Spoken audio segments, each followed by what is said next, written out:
Hello, I'm Deborah Sword.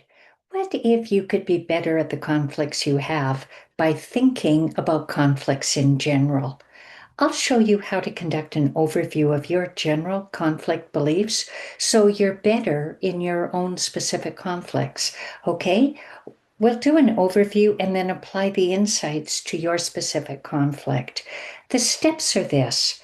First, you conduct an overview of how you think about conflict generally, and I'll guide you through that.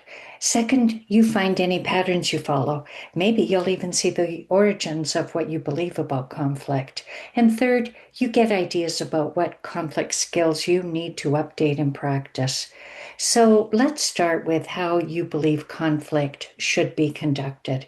What you believe to be true about conflict in general shows up in your conflict patterns in your relationships and the scripts you have in conflict.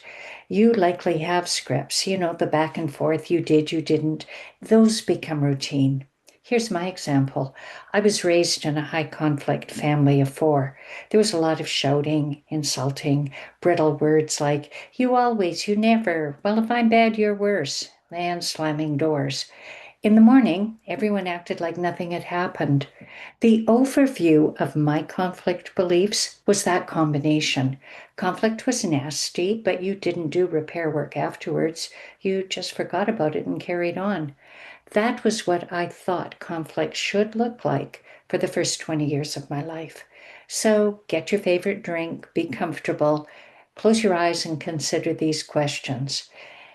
First, if someone asked you the right way to conduct a conflict, what answer would you give? So maybe stop the recording and write it down. Put your answer in the comments if you want. And while you're there, please subscribe to our podcast.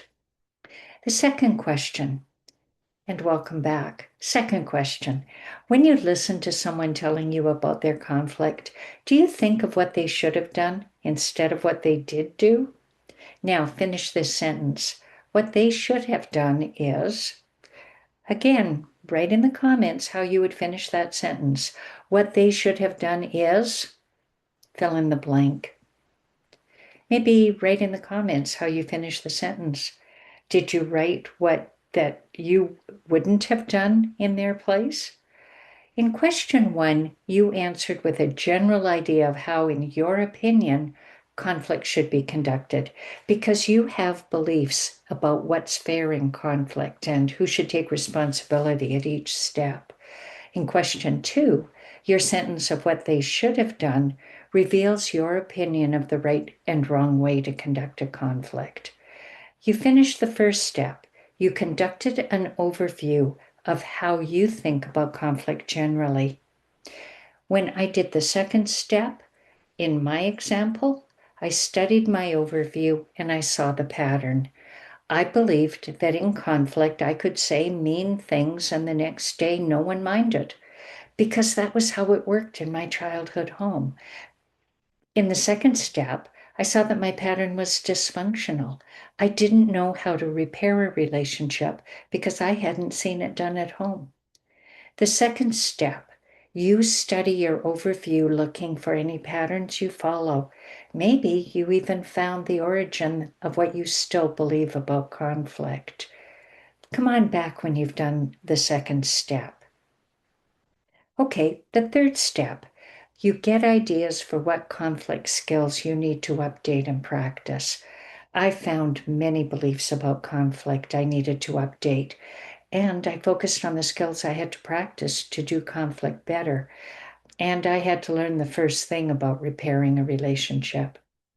These three steps together reveal your conflict mental map. We all have conflict mental maps about what we think is fair, especially in conflict, how we want to be treated and how we believe others should be treated. That's your unique conflict mental map, not a universal truth. Someone whose experiences are very different than yours will have a different conflict mental map based on their beliefs about how conflict should play out. Just like in sports, there's more than one right way to score. In conflict, there's more than one right way to manage conflicts and do repair.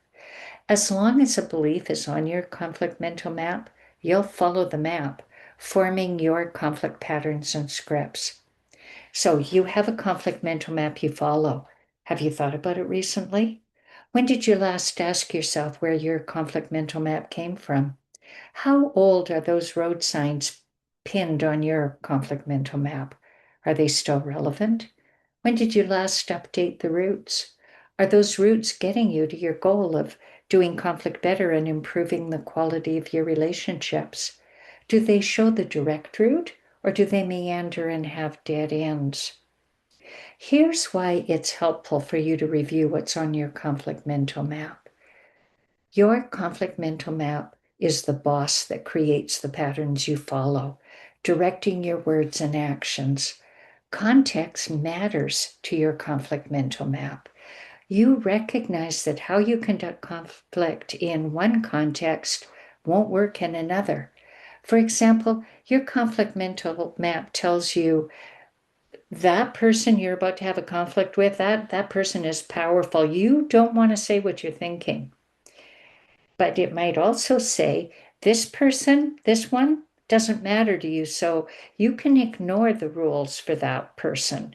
Or this person depends on you, so you can behave this way with that person that you wouldn't with the powerful or the irrelevant person. So keeping your conflict mental map updated is like keeping your devices updated and free from security flaws. So just to overview, the steps are: you review how you think about conflict generally, you find any patterns, and you see what conflict skills you need to update and practice. Then you practice, review, update, repeat, practice, review, update, and repeat for the rest of your life. Because conflict matters, and your conflict mental map will adapt. So just to think about where your conflict mental map pins might originate, where your roots came from, your beliefs were formed. Here's some samples.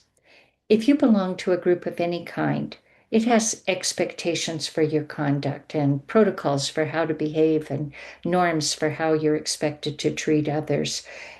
At work, for example, there are codes of conduct. The Queensbury rules for fair play in boxing, the University of Chicago principles for fairness and free speech, or the Iowa model for giving fair feedback on creative writing. And I'll put those links in the show notes. If you review those are pins on somebody's conflict mental map. And if you are following any of those rules or protocols or norms or standards, they're on your conflict mental map. They're governing how you behave in conflict. And you want them up to date and practiced so that you can do conflict better and improve the quality of your relationships. Thank you for listening. I hope you found it helpful. Please subscribe to our podcast, like it, share it, and come back again.